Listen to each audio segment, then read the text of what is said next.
അവൻ തണുപ്പിക്കുന്നു. എന്നാ വന്നിരിക്ക.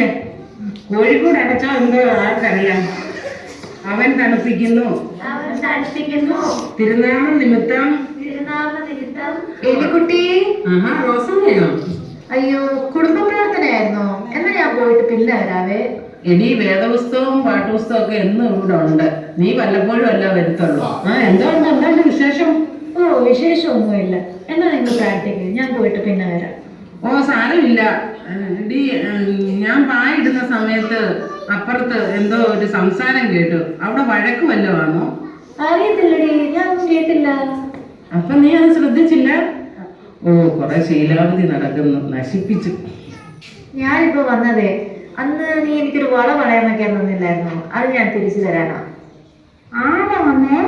അവിടെ നിന്ന് വായന. അത് 23-ാം സംഖ്യ. അപ്പൊ നിന്റെ ആവശ്യമെല്ലാം കഴിഞ്ഞില്ലയോ? ഓ, കഴിഞ്ഞടി. വളരെ സന്തോഷം. നന്ദിയുണ്ട് കേട്ടോ. എങ്കിൽ ശരി, ഞാൻ പോട്ടെ. ഓ, അവിടെ ഒരു നന്ദി മാത്രം മതിയല്ലോ. പണയം വെക്കാൻ മേടിച്ചോണ്ട് പോയിട്ട് ഇനി എന്തുവാന്ന് അറിയത്തില്ല. മുക്കുവണ്ടം വല്ലതും ആണോ ഇല്ലയെന്ന് ആർക്കറിയാം. നടക്കുവാ പ്രാർത്ഥിക്കാനാണെന്ന് പറഞ്ഞോണ്ട് ഒരു ന്യൂസും അറിയത്തില്ല. എഴുന്നേറ്റ് പോ പിള്ളേരെ അവിടുന്ന്. പിന്നെ ഒരു കാര്യം പറഞ്ഞേക്കാം, അപ്പൻ ഇങ്ങോട്ട് വരുമ്പം പ്രാർത്ഥിച്ചില്ലെന്നൊന്നും പറഞ്ഞേക്കരുത് കേട്ടോ. എന്തെങ്കിലും നുണ പറഞ്ഞു കൊടുത്താൽ ഞാനുണ്ടല്ലോ 3-നെ ശരിയാക്കും കേട്ടോ. പൊക്കോ, 3 എണീറ്റ് പൊക്കോ. എന്റെ എന്റെ സീരിയല്, എന്റെ സാധന സീരിയല് കണ്ടോ? നിങ്ങൾ കണ്ടില്ലേ ഇവിടെ വളർത്തും പ്രാർത്ഥനയും? ഇതാണ് ഇവിടുത്തെ ജീവിതം. എനിക്കിനൊരു ആലോചനയുണ്ട്. ഞാൻ വിചാരിക്കുന്നത് നമ്മുടെ പള്ളി വികാരി ദേവളച്ചനെയും നമ്മുടെ സേവ്യാ സംഘത്തിൻ്റെ കുറച്ച് അംഗങ്ങളെയും വിളിച്ചൊരു പ്രാർത്ഥന നടത്തിയാലോ? ചിലപ്പോൾ എൻ്റെ എലിക്കുട്ടിയും പിള്ളേരും നന്നായേനെ. എലിക്കുട്ടി. അയ്യോ, ഇതാരാ? ഞാൻ നിങ്ങളുടെ കാര്യം ഇപ്പൊ പറഞ്ഞ് വായിനെ കിട്ടതേ ഉള്ളൂ. കറിയാച്ചനാ? എലിക്കുട്ടി ഇല്ലേ കറിയാച്ചയ? എലിക്കുട്ടി ഉണ്ടല്ലോ. എലിക്കുട്ടി മോളെ, എലിക്കുട്ടി, എലിക്കുട്ടി. ഓ, എന്തോ? നീ ആ പിള്ളേരെയും വിളിച്ചോണ്ട് വാ മോളെ. ഇത് ആരൊക്കെയാ വന്നെന്ന് നോക്കിക്കേ. വാ, പെട്ടെന്ന് വാ. എന്റെ മക്കളെല്ലാം എത്തി. എലിക്കുട്ടിയെ. ഇതാണ് മോളിയോ? എനിക്ക് വയ്യ. കുറെ നാളായല്ലോ കണ്ടിട്ട്. ഇവിടെ ഉണ്ടായിരുന്നോ? സുജയോ? ഒത്തിരി നാളായി അമ്മാമ്മയെ കണ്ടിട്ട്. ഇപ്പൊ സേവികാ സംഘത്തിനൊന്നും വരുന്നില്ലല്ലോ, അതുകൊണ്ടാണ് ഞങ്ങൾ വന്നത്. അതൊക്കെ അവിടെ നിൽക്കട്ടെ. എന്റെ മക്കളെ ഒന്ന് ഞാൻ പരിചയപ്പെടുത്താൻ. ആയിക്കോട്ടെ. ഇതാണ് എന്റെ മോള്. ഇവളങ്ങ് അമേരിക്കയില്. ഇതെന്റെ ബി മോള്. ഇവളങ്ങ് ബ്രിട്ടാനില്. ഇതെന്റെ സി മോള്. ഇവളങ്ങ് കാനഡയില. എന്തോ പറയാൻ, എന്റെ മക്കളെല്ലാം നല്ല നിലയിലായി. ശരിയാ, മക്കളൊക്കെ വളരെ വലിയ നല്ല നിലയിലൊക്കെ ആയാലും ഇനി എന്തിനാ പ്രാർത്ഥനയൊക്കെ, അല്ലേ? എന്നാര് പറഞ്ഞു ഞാൻ പ്രാർത്ഥിക്കുന്നില്ലെന്ന്? ഇവിടെ വേദപുസ്തകമുണ്ട്, ഇവിടെ പാട്ടുപുസ്തകമുണ്ട്. ഞാൻ ഇവിടെ ഇരുന്ന് പ്രാർത്ഥിക്കുന്നുണ്ട്. നിങ്ങളോട് ആര് പറഞ്ഞു ഞാൻ പ്രാർത്ഥിക്കുന്നില്ല എന്ന്? ചേടാ, എടി, ഇവർക്കൊരു ഗ്ലാസ് ചായയോ കേക്കോ എന്തെങ്കിലും കൊടുക്കും. എന്താ കേക്ക് ഇവർ കൊണ്ടുവന്നിട്ടുണ്ടോ? എനിക്ക് എടി, ഇന്നാ ഞാൻ വാങ്ങിച്ചുകൊണ്ട് വന്നില്ല. അപ്പൊ ചായ എടുക്കട്ടെ? വേണ്ട, എടുക്കണ്ട. അവർക്ക് ചായയും കാപ്പിയൊന്നും വേണ്ടേ. ഞങ്ങൾ പ്രാർത്ഥന കഴിഞ്ഞ് വന്നപ്പോൾ ഇവിടെ ഒന്ന് കയറിയതാ. ഇതുവഴി വന്നപ്പോൾ ഏൽക്കുട്ടിയെ സേവിക സംഘത്തിന് ഒന്ന് വിളിക്കാമെന്ന് കരുതി. ക്രിസ്മസ് ഒക്കെ അല്ലേ, നിനക്ക് സേവിക സംഘത്തിന്റെ പാട്ട്, സ്കിറ്റ് ഇതൊക്കെ ഉണ്ടല്ലോ. എല്ലാം ഒരു സന്തോഷമാകത്തില്ലേ? ഓ, എന്റെ മോളെ, എനിക്ക് വരണം എന്നൊക്കെ ഉണ്ട്. ഈ മനുഷ്യനെ ഒട്ടും കോപ്പറേറ്റ് ചെയ്യത്തില്ല. അത് കാരണം എനിക്ക് എങ്ങോട്ടും ഒന്നും ഇറങ്ങാൻ പറ്റുന്നില്ല. എന്റെ കൊച്ചുങ്ങൾ ചെറുതായിരുന്ന സമയത്ത് ഞാൻ അവരെ സൺഡേ സ്കൂളിൽ കൊണ്ടുപോകുമായിരുന്നു. അത് ശരിയാ, എനിക്ക് വലിയ ഉത്സാഹമായിരുന്നു. എന്റെ പിള്ളേർ വലുതായപ്പോൾ ഞാൻ അവരെ യുവജന സംഘത്തിന് കൊണ്ടുപോകുമായിരുന്നു. അക്കൂടെ ഞാൻ സേവ്യ സംഘത്തിന് പോകുമായിരുന്നു. പക്ഷെ ഇപ്പോൾ ഇവിടെ ഇതല്ല അവസ്ഥ. ഈ മനുഷ്യൻ നാഴേക്ക് 40 വട്ടം ചായ കാപ്പി ഇത് ആരെടുത്തു കൊടുക്കും? എടി, ഞാൻ ചോദിക്കുന്നല്ല, നീ എപ്പോഴെങ്കിലും ചായ കൊണ്ടുവന്ന് തന്നിട്ടുണ്ടോ? പിന്നെ ഏറെ ആരെങ്കിലുമാണോ തരുന്നത്? പിന്നെ മോളിക്ക് കേൾക്കണോ? ഇതൊന്നും പോരാന്നിട്ട് ആട്, പശു, കോഴി ഇതിനെ എല്ലാം കൂടി ചേർത്ത് ഒരു ഏലിക്കുട്ടി. എങ്ങനെ ഇവിടുത്തെ പണി നടക്കും? അമ്മാമ്മ ക്ഷീണിച്ചു പോയല്ലോ, ഒരുപാട് ജോലി ഉണ്ടല്ലേ. അയ്യോ, ഒന്നും പറയണ്ട. ഒരു വേലക്കാരേക്ക് നിർത്തണം അമ്മാമ്മ. ഒത്തിരി സമ്പാദിച്ച് എന്ത് ചെയ്യാനാ? ഇതിയാ പിശുക്കലാണേ. എടി, ഇവർ നിന്നെ വിളിക്കാൻ വന്നതല്ലേ? സേവ്യ സംഘത്തിന്റെ കാര്യങ്ങളൊക്കെ പറയുന്നത് കേട്ടോ. നീ ഇവരുടെ കൂടെ പോയി നമ്മുടെ ആ ഡേവിഡച്ചന്റെ പ്രസംഗമൊക്കെ ഒന്ന് കേൾക്കുകയും കാണുകയൊക്കെ ഒന്ന് ചെയ്യും.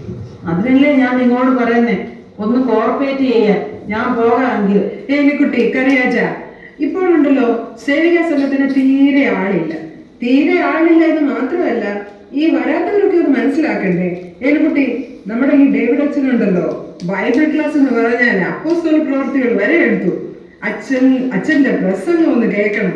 10 മിനിറ്റ് കേട്ടാൽ മതി. എന്റെ ദൈവമേ, അവിടെ ഇരുന്ന് കേട്ട് കരഞ്ഞു പോകും. അപ്പൊ കറിയാച്ചായ ഏലിക്കുട്ടി വന്ന് ഞങ്ങളുടെ കൂടെ പറഞ്ഞു വീട്. എൻ്റെ മോളെ, നീ പോ.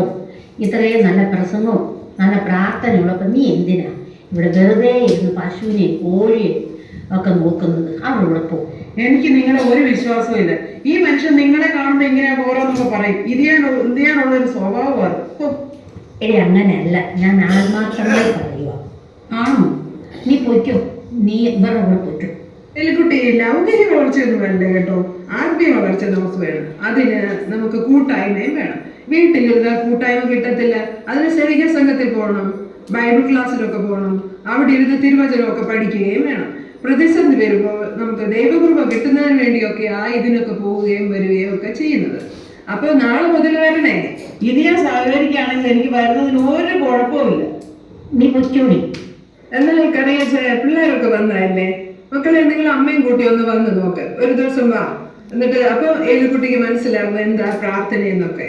അല്ല, ഇവരെ അങ്ങനെ പ്രതീക്ഷിക്കല്ല. ഇവരിപ്പോ ലീവ് കഴിഞ്ഞങ്ങ് പോവും. ഇവരില്ലെങ്കിലും അമ്മാമ്മയ്ക്ക് തന്നെയാണെങ്കിലും ഒന്ന് വരാലോ. ഏലിക്കുട്ടി തന്നെ വരും. എന്തായാലും ഞങ്ങൾ ക്രിസ്മസ് ആയിട്ട് ഇവിടെ വരെ വന്നതല്ലേ, നമുക്ക് ഒരു മിനിറ്റ് പ്രാർത്ഥിച്ചിട്ട് പോയാലോ? ഒരു ക്രിസ്മസ് പാട്ടൊക്കെ ഒന്ന് പാടി, രണ്ടുപേര് പാട്ടൊക്കെ ഒന്ന് പാടിയിട്ട് പ്രാർത്ഥിച്ചിട്ട് പോയാലോ? ആയിക്കോട്ടെ ആയിക്കോട്ടെ.